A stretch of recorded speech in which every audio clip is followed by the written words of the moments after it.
wabarakatuh.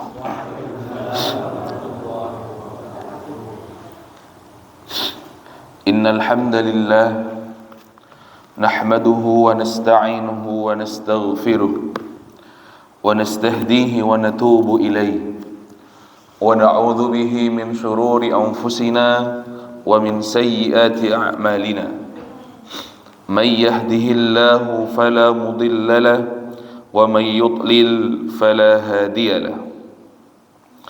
Ashhadu an la ilaha illallah wa ashhadu anna Muhammadan abduhu wa rasuluh la nabiyya wa la rasula ba'da. Qala Allah ta'ala fil Qur'anil Karim, a'udzu billahi minasy syaithanir rajim, bismillahirrahmanirrahim.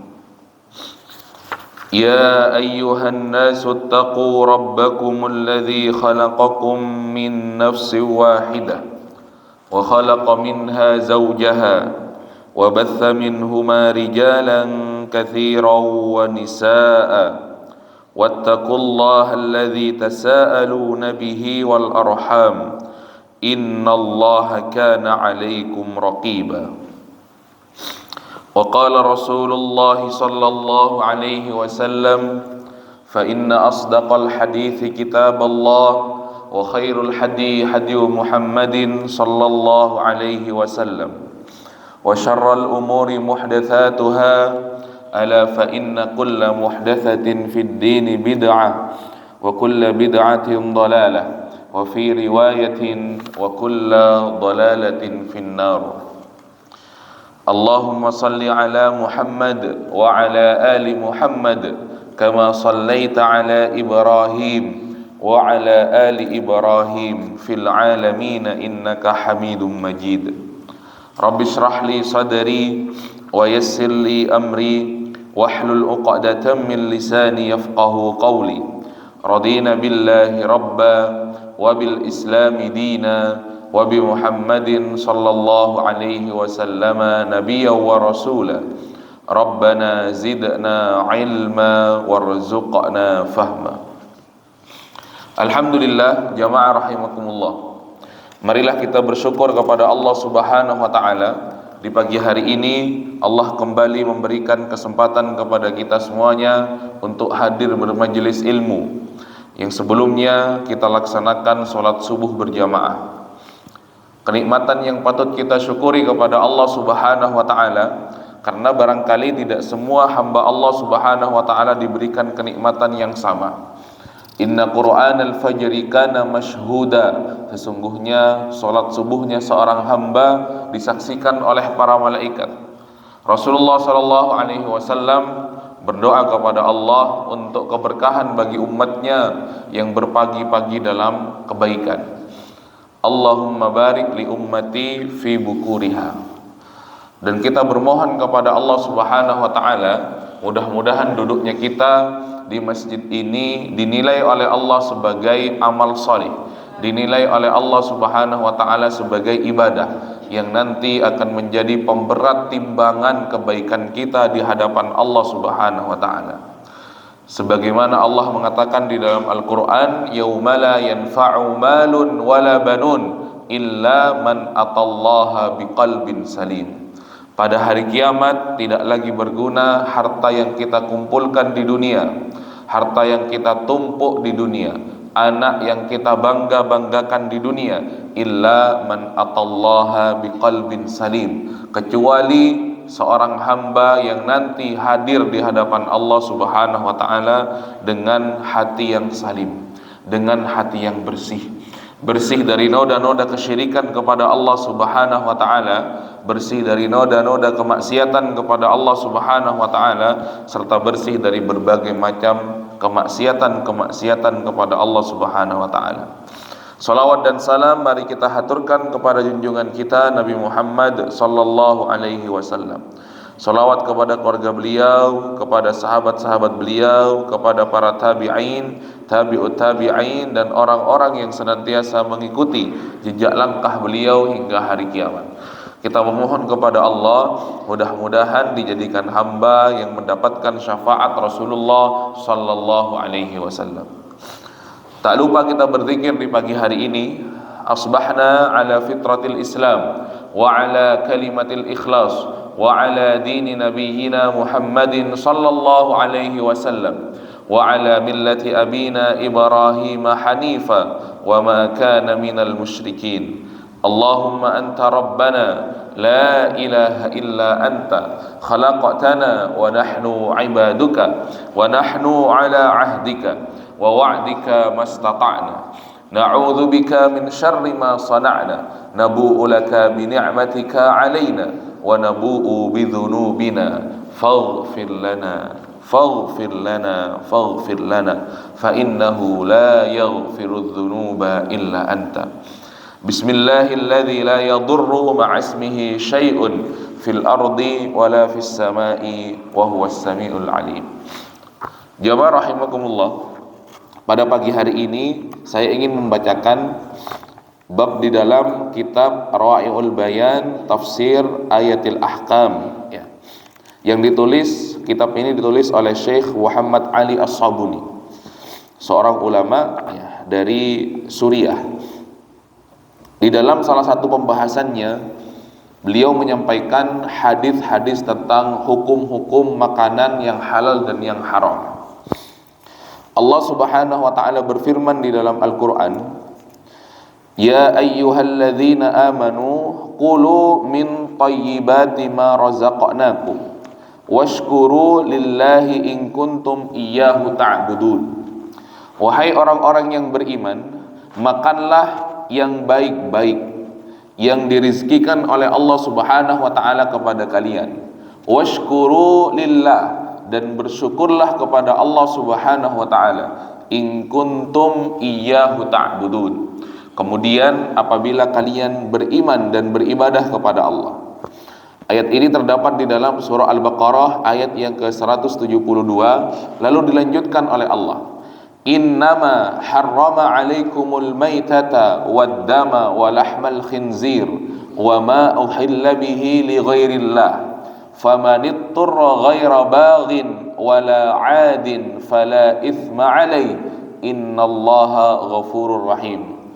Sesungguhnya kata Allah, diharamkan untuk kalian al-maitah, bangkai, wad-dam, darah, wa lahmal khinzir, dan juga daging babi, wa ma uhilla bihi li ghairillah, dan apa-apa yang disembelih selain apa-apa yang disembelih oleh kita yang diniatkan selain untuk Allah Subhanahu wa taala.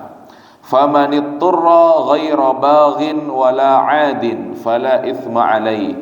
Tetapi orang-orang yang kepepet, orang-orang yang kemudian pada kondisi darurat, baghin wala 'adin fala itsma 'alaihi, dan itu tidak menjadikan dosa padanya. Innallaha ghafurur rahim. Sesungguhnya Allah Subhanahu wa taala Maha mengampuni, dan sesungguhnya Allah Subhanahu wa taala kemudian Maha penyayang bagi hamba-hambanya. Jamaah rahimakumullah. Jadi Allah Subhanahu wa taala menjelaskan di dalam kitab ini pentingnya kita menjaga agar yang masuk ke dalam perut kita ini adalah makanan-makanan atau sesuatu yang tidak hanya sekedar halal, tapi juga adalah thayyib. Pastikan apa yang kita makan ya setiap hari, apa yang kita masukkan ke dalam perut kita tidak hanya sekedar halal, tapi juga thayyib, tapi juga baik. Apalagi sampai makanan tersebut tidak halal. Pastikan biskuit yang kita makan itu adalah makanan yang halal.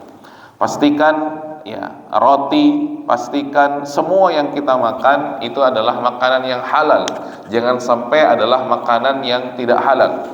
Pastikan produk-produk ataupun produk-produk yang kita konsumsi hari-hari itu ya baik ya di luar ataupun yang masuk ke dalam tubuh kita, yang mengalir di dalam tubuh kita, itu adalah makanan-makanan yang halal, begitu.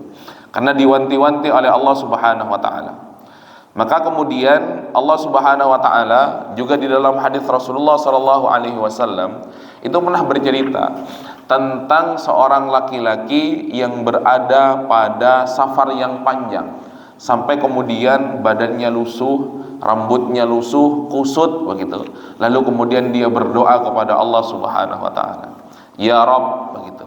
Ya Rabb, ya Rabb begitu. Jadi di tengah safarnya yang panjang, dari saking panjangnya sampai pakaiannya lusuh, kemudian bajunya lusuh, lalu rambutnya lusuh, wajahnya pun juga lusuh di tengah safar yang panjang.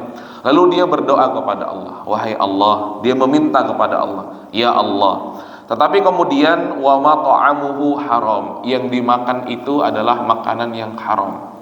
Wa mashrabuhu haram, yang diminum adalah minuman yang haram. Wa malbasuhu haram, yang dipakai juga adalah pakaian yang haram. Wa ghudhiya bil haram, dan dia dibesarkan dari harta yang haram. Fa anna yustajabalahu.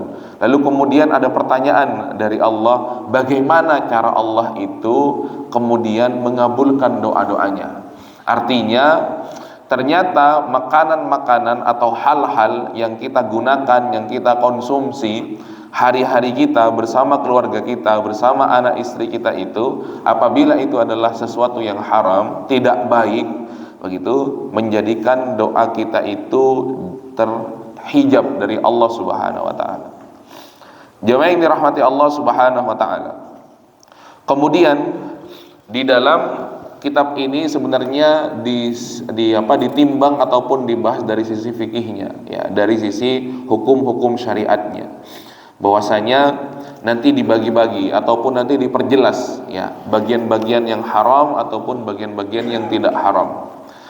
Tapi sebenarnya selain itu adalah halal ataupun tidak haram, bisa jadi makanan tersebut juga tidak thayyib bagi kita, tidak baik bagi kita. Bagi orang-orang tertentu, makanan itu bisa saja halal, tetapi bisa jadi dia tidak baik. Ini juga harus kita perhatikan, begitu.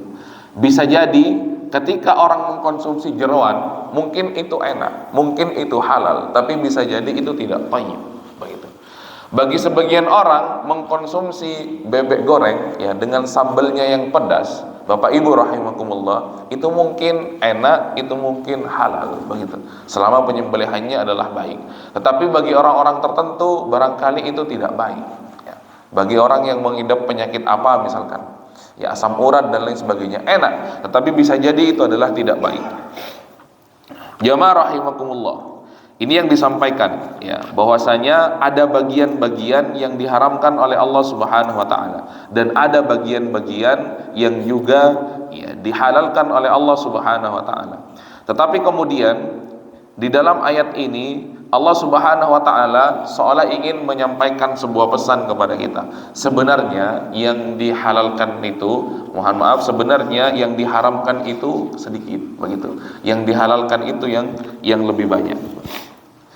Jemaah yang dirahmati Allah Subhanahu wa taala, ya. Kemudian Allah Subhanahu wa taala mengatakan di dalam Al-Qur'an di surah Al-Mu'minun, pentingnya kita memakan makanan yang baik sehingga kemudian makanan tersebut menjadi kebaikan dalam tubuh kita. Ya ayyuhar rasul, kulu minat thayyibati wa'malu salihah. Wahai para nabi, wahai para utusan-utusan Allah, kulu minat thayyibat, makanlah dari yang baik-baik, wa'malu salihah, kemudian, ya, beramallah salih. Di dalam kitab ini Syekh Ali As-Sabuni kemudian menjelaskan mengapa seseorang itu dilarang memakan sesuatu yang buruk, dilarang memakan sesuatu yang haram, karena makanan itu sedikit banyak bisa mengubah perangai kita, begitu. Sesuatu yang kita makan itu sedikit banyak bisa mempengaruhi, ya, kepribadian kita. Disebutkan di dalam, ya, kitab ini juga bahwasanya mengapa seseorang itu dilarang memakan babi, begitu, karena pribadi-pribadi yang ada pada babi tersebut, begitu, bisa mengubah kepribadian kita. Disampaikan oleh beliau. Ternyata Bapak Ibu rahimakumullah, ya, babi itu ketika dimakan lalu kemudian dikonsumsi masuk ke dalam tubuh kita, babi itu ternyata biasa memakan kotorannya, begitu. Kemudian tidak usah berbicara babi misalkan, Kita ini biasa makan ayam potong, begitu. Biasa makan ayam potong. Ternyata apa yang kita makan itu dapat mengubah kepribadian kita. Tergantung apa yang kita makan. Bahkan dari hal yang ya terjadi pada hewan tersebut. Ya. Maka kalau kebanyakan ya ayam potong misalkan, apa yang terjadi ayam potong? Dipercepat, diperbesar dalam waktu yang cepat, begitu. Digemukkan, setelah gemuk kemudian disembelih. Bapak Ibu rahimakumullah. Maka ada istilah namanya tulang lunak, begitu. Jamaah rahimakumullah. Mari kita lihat apa yang dibahas ya oleh Syekh Ali As-Sobuni di dalam ayat ini, ya, di dalam ayat yang disampaikan oleh Allah Subhanahu wa taala. Perihal hal-hal yang diharamkan dan perihal hal-hal yang dihalalkan oleh Allah Subhanahu wa taala. Oleh beliau dibagi-bagi. Sesuatu yang haram itu apa sih? Halil muharram fi ayatil maitah al-aqlu amil intifa. Begitu. Ayat di dalam ayat tentang mayat, ayat tentang bangkai ini, begitu. Jadi al-maitah itu artinya adalah bangkai. Ayat tentang hukum bangkai ini adalah yang haram itu adalah haram memakannya atau haram memanfaatkannya. Begitu. Saya ulangi lagi. Yang dilarang dari bangkai tersebut adalah haram memakannya atau haram memanfaatkannya. Ini yang menjadi ya garis bawah. Dan maksud bangkai itu apa? Yang disembelih bukan untuk Allah, atau yang terbunuh atau mati bukan karena disembelih dengan cara yang baik atau dengan cara yang dibenarkan oleh syariat. Begitu. Misalkan ya nyembelih ayam karena malas ngasah pisau pas potol, Bapak Ibu yang dirahmati Allah. Misalkan ya. Kemudian ya dengan cara-cara yang lain. Maka ya oleh Syekh Ali As-Sobuni di sini disampaikan ya apakah yang haram itu memakan atau yang haram itu memanfaatkan. Mari kita baca. Waradat tahrim fi hadhil ayah musnidan ila a'yanil maitati waddam. Wa qad ikhtalafa al-fuqaha'u halil muharram al-aqlu faqat au yahrum sa'ira wujuhil intifa. Kata beliau, apakah yang diharamkan dari sesuatu yang haram ini memakannya saja atau yang diharamkan itu memanfaatkannya? Fadhahaba jama'atun ila annahu lima harramal aqlu harramal bai'a wal intifa'u bi syai'in min hali annaha maitah. Jadi mayoritas ulama itu mengatakan apabila diharamkan memakannya maka diharamkan menjualnya. Setelah itu, setelah diharamkan menjualnya maka diharamkan juga memanfaatkannya. Begitu. Illa mastathnahud dalil, kecuali yang dikecualikan oleh dalil. Ini yang disampaikan ya oleh Syekh Ali As-Sobuni. Dalilnya apa jamaah yang dirahmati Allah Subhanahu wa taala? Kulu min thayyibati ma razaqnakum. Makanlah dari yang baik-baik yang dirizkikan oleh Allah kepada kalian. Jadi sesuatu yang haram, misalkan lahmul khinzir, begitu. Atau yang kedua, yang pertama adalah dam, begitu. Atau yang berikutnya adalah bangkai. Jadi kalau bangkai tersebut adalah diharamkan memakannya, maka diharamkan untuk menjualnya. Kemudian maka diharamkan juga untuk memanfaatkan dari bangkai tersebut. Memang ada yang menjual bangkai, bisa saja. Misalkan hewan yang tercekik, kemudian dia sebenarnya dia sehat, tapi kemudian tercekik talinya, kambing misalkan, atau sapi misalkan, tapi kemudian dia mati tanpa tersembelih, dia mati tanpa ya didahului oleh sembelihan yang benar, begitu. Kemudian kita mikir, oh eman ini, begitu. Oh eman, kan tidak dimakan, begitu. Kalau kita biarkan begitu saja, begitu. Kira-kira memanfaatkannya benar apa tidak, begitu. Misalkan kulitnya kemudian kita manfaatkan, padahal dia tidak disembelih dengan sembelihan yang benar. Bapak Ibu rahimakumullah. Kemudian daripada dibuang, mending kita manfaatkan. Itu yang pertama. Kemudian yang kedua, ad-dam, misalkan. Ad-dam itu adalah darah. Saya nggak tahu kalau di Kaliangat, tapi saya pernah menemukan Ada kebiasaan orang, darah itu ketika terjadi penyembelihan kepada hewan itu tidak dibuang, tapi darah adalah diletakkan di sebuah tempat ataupun di bejana, lalu darah tersebut lama-lama kan membeku atau dibekukan begitu.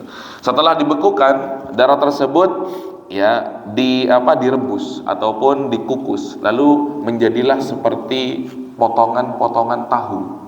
Kemudian darah tersebut dipotong-potong sebagaimana tahu, lalu digoreng dan itu dikonsumsi begitu. Saya tidak tahu kalau di Kalianget ada atau tidak, tapi ya di sekitar Sumeneb saya pernah mendapati, apalagi di luar Sumeneb itu ada. Jadi dia sebagaimana tahu. Kemudian walahmul khinzir wa ma uhilla bihi li ghairillah, dan daging babi serta apa-apa yang disembelih bukan untuk Allah Subhanahu wa taala. Ini disampaikan oleh Syekh Ali As-Sabuni. Jadi kata para ulama, sesuatu yang haram dimakan begitu, maka juga haram untuk dijual. Maka setelah haram untuk dijual, juga haram untuk dimanfaatkan kulitnya atau dimanfaatkan macam-macamnya. Li'annaha maitah, karena yang seperti itu tergolong sebagai bangkai. Bangkai yang dimaksud di sini adalah bukan sebagaimana yang sering kita maksud. Bangkai yang kita sering maksud adalah barangkali sesuatu yang mati kemudian membusuk, itu bangkai. Tetapi di dalam pengertian syariat, yang mati disembelih bukan karena Allah. Kemudian yang kedua, yang mati disembelih tidak menggunakan sembelihan yang dibenarkan oleh para ulama. Jamaah rahimakumullah. Wat tahrimu yatanawalu sa'ira wujuhil manafi, begitu. Jadi ada seorang ulama yang mengatakan bernama Al-Jassas, keharaman di dalam Al-Qur'an yang tadi kami bacakan ayatnya itu menunjukkan tentang haramnya semua pemanfaatan terhadap sesuatu tersebut.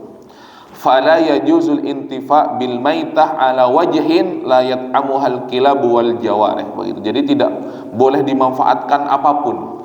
Jadi kalau kita adalah pengusaha kulit hewan misalkan, atau pengusaha tas atau pengusaha sepatu yang itu terbuat dari kulit sapi ataupun kulit-kulit yang lainnya, apabila kulit tersebut ataupun sapinya dia mati karena bukan disembelih dengan cara yang baik begitu, atau dia mati karena tidak untuk Allah Subhanahu wa taala, maka pemanfaatannya menjadi dilarang di dalam syariat begitu. Pemanfaatannya dilarang menjadi di dalam syariat, li'annaha maitah, karena alasannya itu adalah bangkai. Fala yajuzu al-intifa'u bi syai'in minha illa ayyukhassa bidalilin yajibut taslimu lahu. Jadi tidak boleh jamaah rahimakumullah untuk memanfaatkan hal-hal itu karena itu dilarang di dalam syariat. Kemudian Rasulullah SAW menyampaikan lu'inallahul yahud. Jadi orang-orang Yahudi itu orang Yahudi itu dilaknat oleh Allah Subhanahu wa taala. Kenapa? Hurrimat alaihimus syuhum fajamaluha, begitu. Jadi orang-orang Yahudi itu tidak seperti kita. Kalau orang-orang Yahudi itu ternyata mereka di dalam kitabnya, di dalam Taurat itu diharamkan bagi mereka memakan gajih atau memakan lemak daripada hewan tersebut. Tetapi kemudian lemaknya itu tidak dimakan. Lemaknya itu kemudian dijadikan kosmetik. Lemaknya itu dijadikan tambahan untuk pewarna cat dan lain sebagainya. Faba'uha wa akalu asmanaha. Kemudian mereka memang tidak dimakan, tetapi kemudian dijual lalu dimakan hasil penjualannya. Ini yang disampaikan oleh Syekh Ali As-Sabuni. Jadi pemanfaatan bagian-bagian ataupun semua yang ada pada hewan yang itu tidak disembelih dengan menggunakan sembelihan yang dibenarkan oleh syariat, atau dia mati, maka kemudian dia menjadi haram. Maka kita ingin pastikan jamaah rahimakumullah, apa yang masuk ke dalam tubuh kita, apa yang masuk ke dalam perut kita ini pastikan dia halal begitu. Apakah misalkan roti ataupun makanan-makanan yang lain itu dibuat dengan cara yang benar begitu. Pakaian-pakaian yang kita gunakan ini sebenarnya apakah dibuat dengan cara yang halal ataupun dengan cara yang haram. Maka pemanfaatannya dalam bentuk apapun itu tidak dibenarkan ya oleh syariat. Pemanfaatannya dalam bentuk apapun karena itu adalah bangkai, kita dilarang. Sebagaimana orang-orang Yahudi, dia itu ya diharamkan bagi mereka memakan lemak sebuah hewan ataupun diharamkan bagi mereka memakan ya itu semuanya, tapi kemudian tidak dimakan, tapi diakalin oleh orang-orang Yahudi itu, dijadikan alat kosmetik dan lain sebagainya. Jamaah rahimakumullah, ini yang pertama, begitu. Kemudian ma hukmul maitah minas samaki wal jarad. Ini disampaikan juga di dalam kitab ini. Lalu apa hukum bangkai dari ikan dan juga dari belalang, begitu. Kata beliau, al-maitah wad-dam wa lahmal khinzir wa ma uhilla li ghairillah. Begitu. Jadi yang diharamkan itu adalah bangkai. Kemudian yang kedua yang diharamkan itu adalah darah. Lalu daging babi dan juga yang disembelih untuk selain Allah Subhanahu wa taala. Begitu. Fa'ammal maitah, lalu yang dikatakan ataupun dikategorikan sebagai bangkai itu apa? Ma mata minal hayawan hutifa anfuhu min ghairi qatlin. Ya, hewan yang mati disebabkan bukan disembelih, tapi hidungnya ya ditutup sehingga kemudian dia mati. Au maqtulan bi ghairi zakatin syar'iyyah.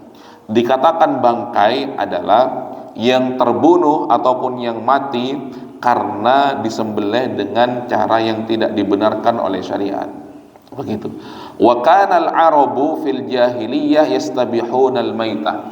Tetapi kemudian orang-orang Arab dahulu di masa jahiliyah itu membolehkan mengkonsumsi bangkai. Alasannya apa jamaah yang dirahmati Allah Subhanahu wa taala? Alasannya adalah disampaikan di dalam kitab ini, falamma harramahallahu ta'ala jadalu fi dzalikal mu'minin. Jadi ketika bangkai itu diharamkan oleh Allah Subhanahu wa taala, begitu. Jadi yang tadi kami sampaikan, bangkai itu adalah hewan yang mati karena ditutup hidungnya sampai kemudian dia mati. Kemudian yang kedua, bangkai itu adalah hewan yang disembelih bukan dengan cara yang dibenarkan oleh syariat. Jadi ketika itu diharamkan oleh Allah Subhanahu wa taala, kemudian orang-orang ya Quraisy Makkah yang pada saat itu masih belum beriman kepada Allah, itu mendebat orang-orang beriman. Apa? Bahkan mereka mendebat Rasulullah sallallahu alaihi wasallam. Mereka mengatakan la taquluna mimma qatalahullah. Ini alasannya apa? Jadi mereka itu tidak terima, kenapa kok bisa diharamkan? Begitu. Kenapa hewan yang disembelih bukan dengan cara yang dibenarkan oleh syariat itu ya diharamkan? Kenapa hewan yang tidak disembelih hanya matinya ya ditutup hidungnya supaya tidak bisa bernafas, kok bisa itu diharamkan, begitu. Jadi mereka mengatakan la taquluna mimma qatalahullah. Padahal hewan yang mati, begitu, apalagi itu mati dengan sendirinya, itu kan yang membunuh adalah Allah, kata mereka itu. Jadi hewan yang mati dengan sendirinya, yang membunuh itu kan adalah Allah, yang menjadikan dia mati itu kan adalah Allah. Wa ta'kuluna mimma tadhbahuna bi aidikum. Sedangkan kalian memakan sesuatu yang kalian sembelih sendiri. Maksudnya apa? Kata Yahudi ini, yang disembelih oleh Allah kalian haramkan, yang Allah bikin mati kalian haramkan, sedangkan yang kalian bikin mati dengan tangan kalian itu kalian halalkan. Ini yang disampaikan oleh orang-orang Yahudi. Barulah kemudian Allah Subhanahu wa taala mengatakan wa innasyayatina layuhuna ila awliyaihim liyujadilukum. Jadi kemudian akhirnya Allah Subhanahu wa taala menurunkan ayat yang berbunyi sesungguhnya setan itu mewahyukan kepada para wali-walinya untuk mendebat kalian. Jamaah rahimakumullah. Kemudian bangkai apapun itu, baik bangkai dari hewan yang halal ataupun hewan yang haram, itu mutlak keharamannya, begitu. Dan itu sudah disampaikan di banyak keterangan-keterangan di dalam Al-Quran dan hadis. Sebagaimana Allah Subhanahu wa taala mengatakan uhilla lanal maitatani waddaman, begitu. Kecuali dihalalkan bagi kita dua bangkai dan dihalalkan juga dua darah. Ini yang disampaikan oleh Rasulullah sallallahu alaihi wasallam. Yang pertama adalah as-samak, yang kedua adalah al-jarad. Yang dihalalkan bangkai untuk kita adalah bangkai ikan, begitu. Kemudian yang dihalalkan juga adalah bangkai belalang, maksudnya ikan mati ataupun belalang yang mati, itu dihalalkan. Kemudian dua darah tersebut wal kabid wat tihal, begitu. Darah dan juga limpa, begitu. Jamaah rahimakumullah. Jadi hadis ini pernah terjadi, ya, peristiwa pada zaman Rasulullah sallallahu alaihi wasallam. Jadi ada sahabat Rasulullah yang kemudian itu enggan untuk memakan, ya, ikan laut, begitu, karena ikan lautnya itu besar. Di dalam suatu perjalanan, sahabat itu menemukan ikan yang besar, mungkin ikan paus atau ikan yang lainnya, itu besar sekali. Kemudian terdampar di pantai. Lalu ditanyakan kepada Rasulullah SAW, wahai Rasulullah, boleh nggak itu kita konsumsi? Lalu oleh Rasulullah yang dikatakan huwat tahuru ma'ahu al-hillu maitatuhu, begitu. Air laut itu ataupun laut itu adalah bersih dan suci airnya, serta halal bangkainya, hewan yang mati daripadanya. Juga hadis ini, ya, pernah terjadi kepada para sahabat berada di dalam sebuah perjalanan laut. Lalu datanglah waktu sholat. Ketika akan sholat tidak ditemukan air. Lalu kemudian sahabat ini ingin berwudu menggunakan air laut tersebut. Lalu kemudian para sahabat ini bertanya-tanya, ini boleh apa enggak ya digunakan air ini untuk berwudu? Apakah air ini suci ataupun tidak suci? Begitu. Lalu kemudian ditanyakan kepada Rasulullah Shallallahu Alaihi Wasallam, yang ada pada laut tersebut adalah suci, adalah halal, bahkan airnya pun bisa digunakan untuk mensucikan. Jamaah rahimakumullah, al-hillu maitatuhu. Jadi bangkai barang-barang laut itu, atau bangkai hewan-hewan laut itu, atau yang ada di dalam laut tersebut adalah menjadi halal, begitu. Sampai-sampai seorang ulama itu pernah ditanya, begitu, apa hukum anjing laut, begitu.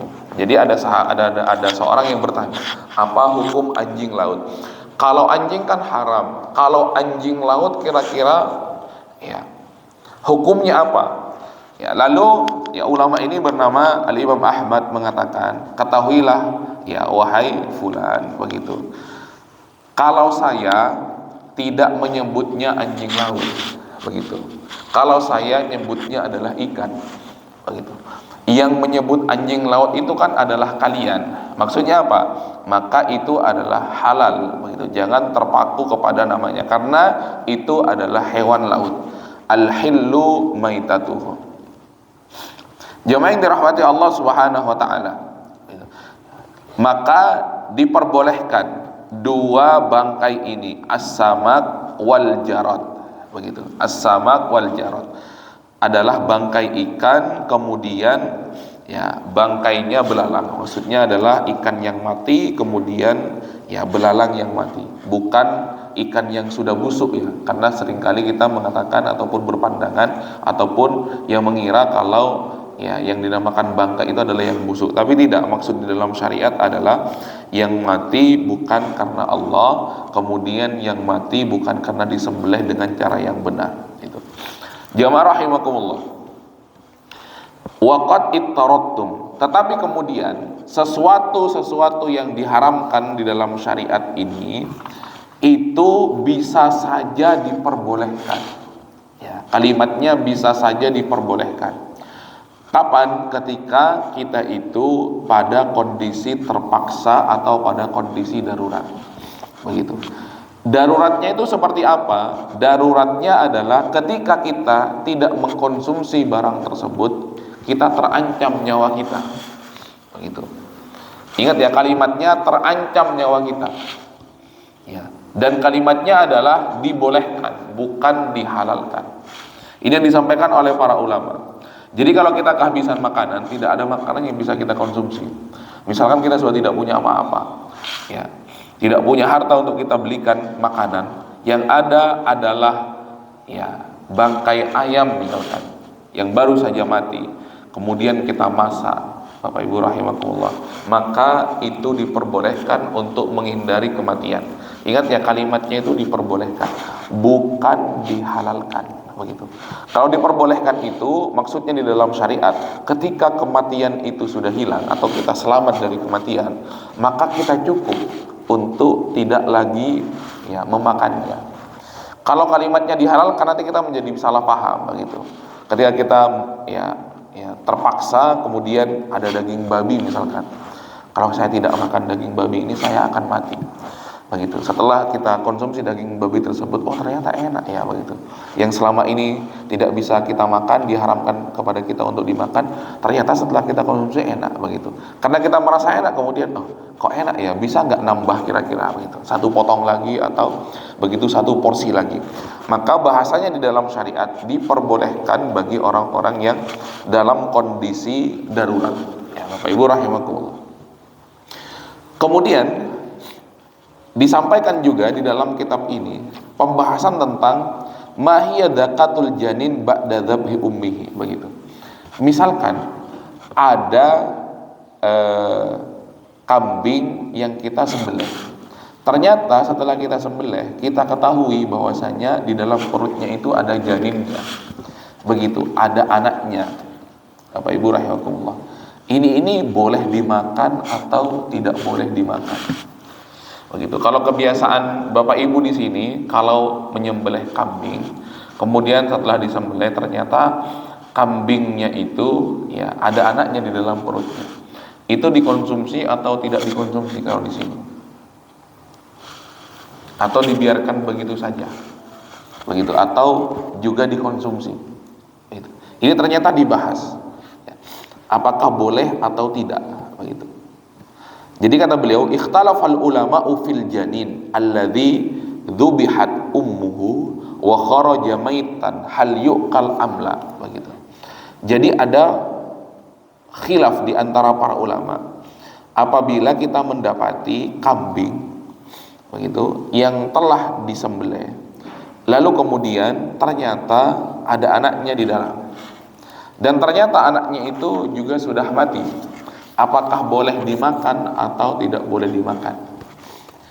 Oleh Syekh As-Sabuni disampaikan pendapat Imam Abu Hanifah. Kata Imam Abu Hanifah, annahu la yu'kal illa ayyakhruja hayyan fayudbah. Begitu. Jadi janin ataupun anaknya yang tadi di dalam perutnya itu tidak boleh dimakan, kecuali dia itu keluar dalam kondisi hidup, lalu kemudian disembelih. Jadi kambing yang kecil tadi itu keluar dalam kondisi hidup, kemudian baru disembelih, baru itu boleh dimakan. Tapi kalau keluar dalam kondisi ya tidak hidup ataupun mati, maka itu dilarang. Begitu. Mengapa Allah Subhanahu wa taala yang mengatakan di dalam Al-Qur'an, innama harrama alaikumul maitah, diharamkan kepada kalian bangkai.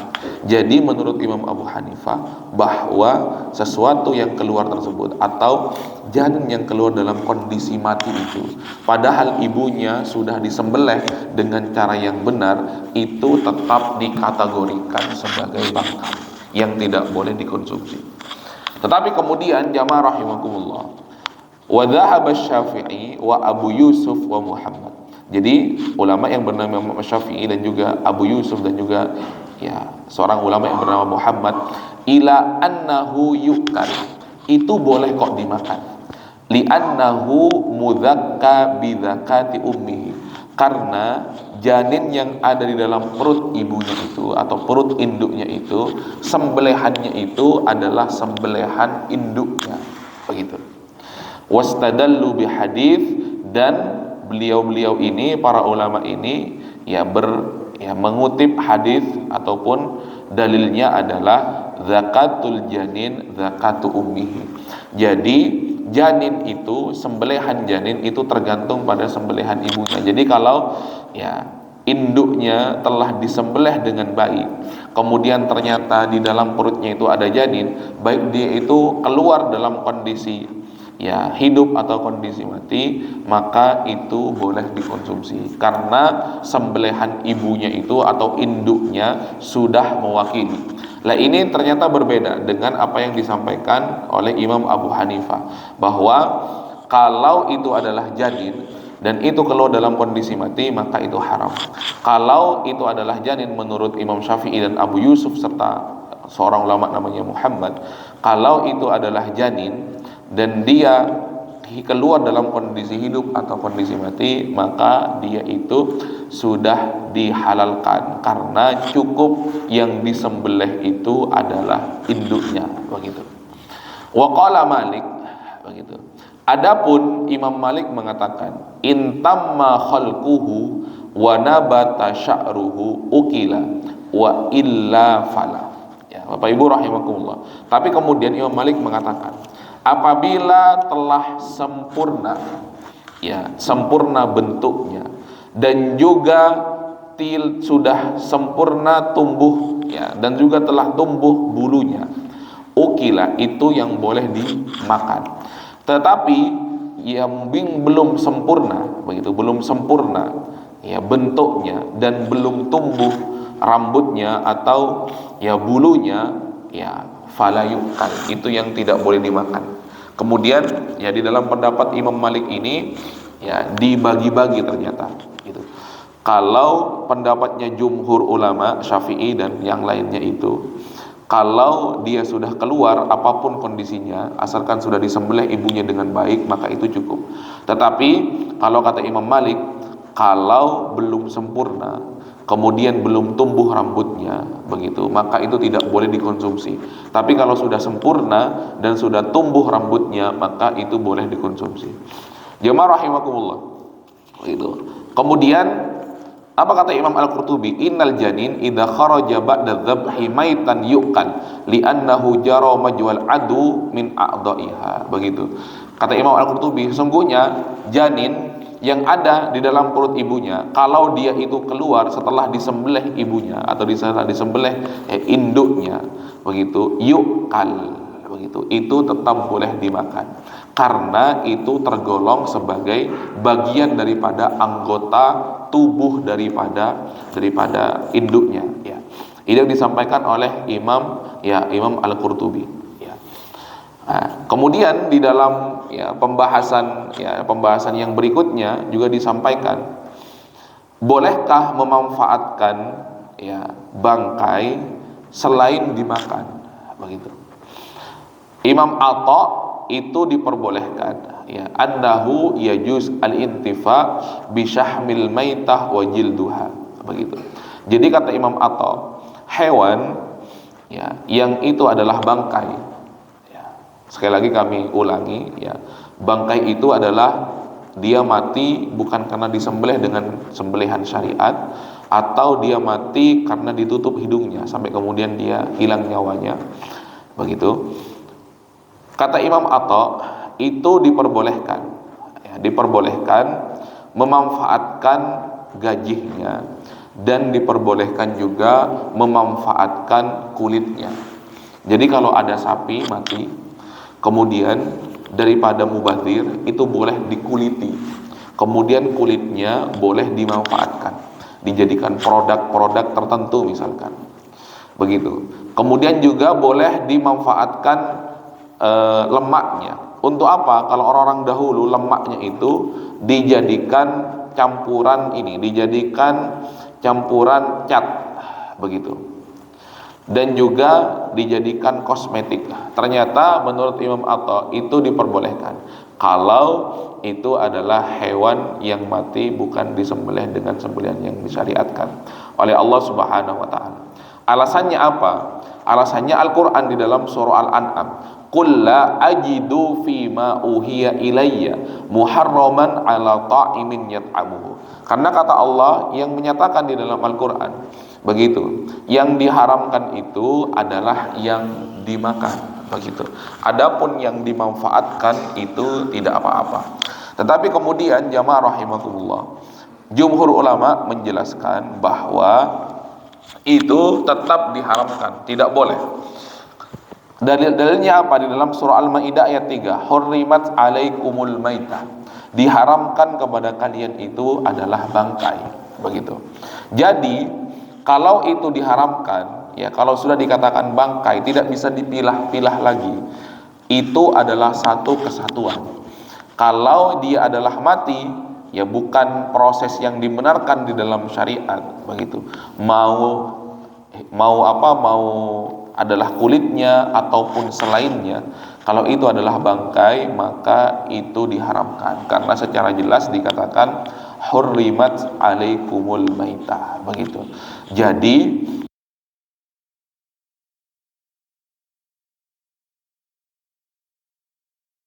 sebagaimana hadis yang disampaikan di awal, orang-orang Yahudi itu kemudian dilaknat oleh Allah.